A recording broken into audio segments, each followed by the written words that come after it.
Hey guys, where are you? David Franco here from daviddefranco.com with, as promised, my video all about CES 2015 and, well, what I thought about the show. But before we get into that, guys, let's talk about robots. What kind of geek doesn't appreciate robots? I mean, I know I do. And that's where this little guy comes into the picture. This is MIP. Robots are getting more and more awesome every year, and MIP is proof of that. This is a self-balancing robot that just kind of likes to have fun. He's funny, and he's quite smart as well. He likes to do tricks, he likes to play games, and best of all, get this, it can actually carry items on a little tray that you attach to the front of him, including a can of soda perhaps. But guys, you know what? I just encourage you to check out the link right below in the video description. That is MIP's official website, and you can see everything that you need to know about this little robot. It is pretty cool, and I'm definitely enjoying it very much. So let me put him aside and get to the point of today's video. So let's talk about CES 2015 and what I liked, what I didn't like, and finally ending the video, would I go again? So starting out with the hotel, we stayed at Circus, and by we, I mean me, my mom, and Chris and Tiff. Actually, Chris and Tiff stayed at a different hotel. We kind of used the whole Vegas thing as an opportunity to just get together and enjoy Vegas as a vacation. Now, obviously, CES came first for me. Everything else was just an awesome, awesome bonus. But anyway, getting back to the point, we stayed at Circus, which I'll say right now is not a fancy hotel, especially compared to the beautiful hotels at Vegas, you know, such as the Venetian, the Excalibur, Caesars, and all those hotels. Mandalay Bay, a beautiful place. Vegas is just filled with amazing hotels. But for what it is, Circus is not bad at all. It just kind of has its own vibe going on with all the circus games and the carnival-like games and performances. It's actually a pretty cool experience. Okay, but anyway, I decided to mention that in this video because I especially loved it for one reason. It was conveniently close to the Las Vegas Convention Center. I could literally walk there in the morning, and I loved that. I especially enjoyed walking there in the morning with my coffee and my breakfast that I got at one of those little express marts inside of Circus.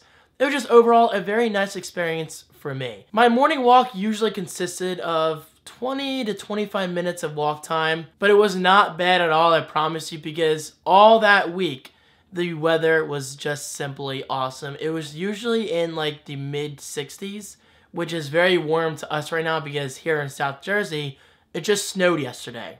Which I don't mind, don't get me wrong. I'm not saying snow is evil because I actually love the winter. But I'm just kind of telling you that to show the true difference between, well, temperatures. So yes, I especially enjoyed my walk to the center every morning. It was just very relaxing to me. Now getting to the show floor itself, let's talk about CES 2015 and my experience with all the gadgets, all the people, vlogging around other vloggers. So let's do this. First up, let me make this very clear, and I'm sure you know this already, but CES is an insanely huge show. It is, without a doubt in my mind, the biggest convention I have ever attended.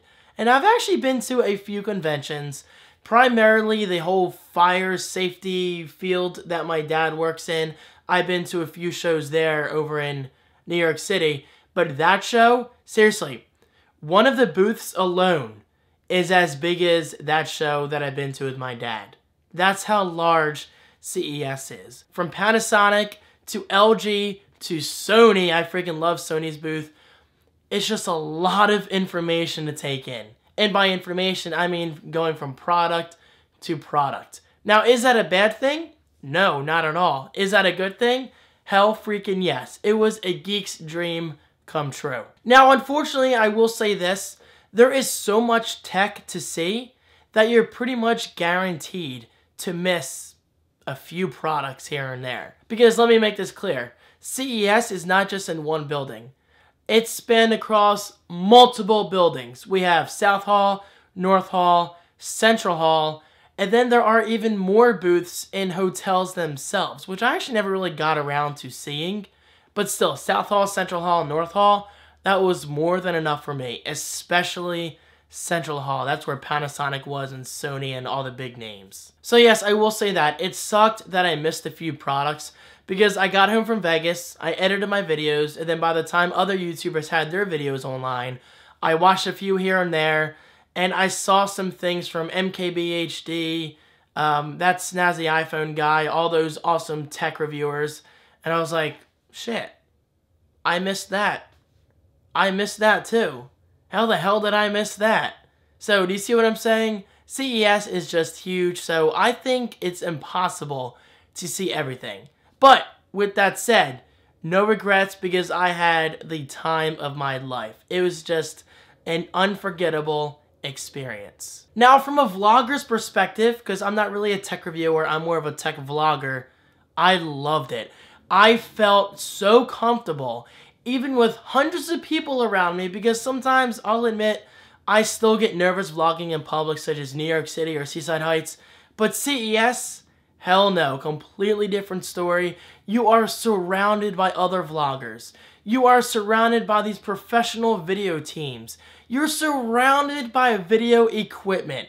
So in other words, you blend in. If I'm vlogging like this and there's someone right by my shoulder, I don't give a crap because they know what I'm doing. They know I'm vlogging about tech. So with that said, if you're nervous about vlogging in public, maybe CES is a great place to start because honestly, you feel at home there. You're surrounded by other fellow geeks, by other fellow video content creators, and it feels great. Now let's talk about food because with all the talking and playing with gadgets and meeting other people, you're going to get hungry. Especially, like I said, with walking. You're going to do a ton of walking, so it's important to, well, properly find somewhat good food. And thankfully, it's really not hard to find quality food at CES. I was more impressed than I thought I was going to be. Now, with that said, the food is very expensive. But guys, honestly, this is really no surprise to me because, like I said, I've been to a few conventions before CES, and I've been to cities before Vegas.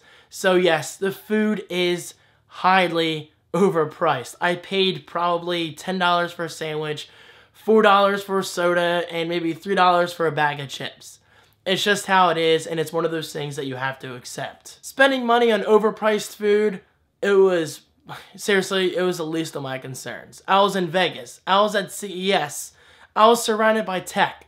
I was surrounded by friends.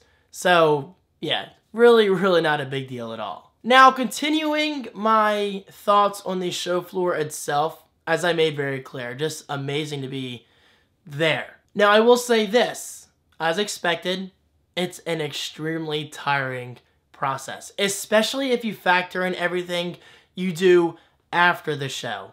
On average, we didn't go to bed until between 2 and 3 o'clock in the morning. So then factor in the next morning where you have to get up, walk to the convention center, which again, isn't bad at all, but then you're walking for like 5 or 6 hours straight.